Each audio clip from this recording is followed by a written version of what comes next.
Welcome. In front of me I have a Spigen case for the Galaxy S23, and I'll be doing just a little bit of a test fit and seeing how it fits over the device.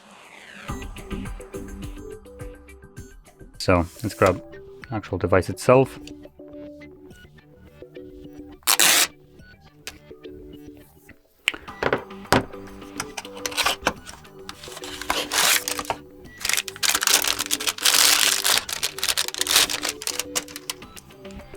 So here we have the case. One thing to already notice, we do have the cutouts around the buttons right here, so it will make pressing the buttons with the case on a little bit easier with these cutouts. Now putting it on, it fits snug over the device. Everything is obviously in the correct place, cutouts and all that stuff. With a little logo on the back.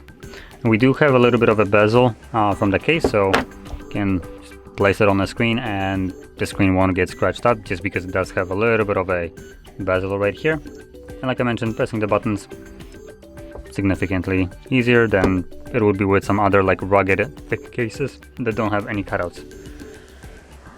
So there we go.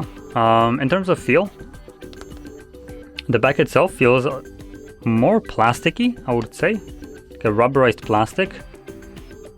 And then the sides feel more rubberish. Now, actually, it might be just, I think it is kind of like a mixture of two. I can take it off.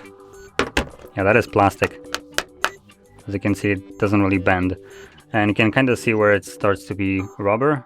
You can see the line right here which divides it.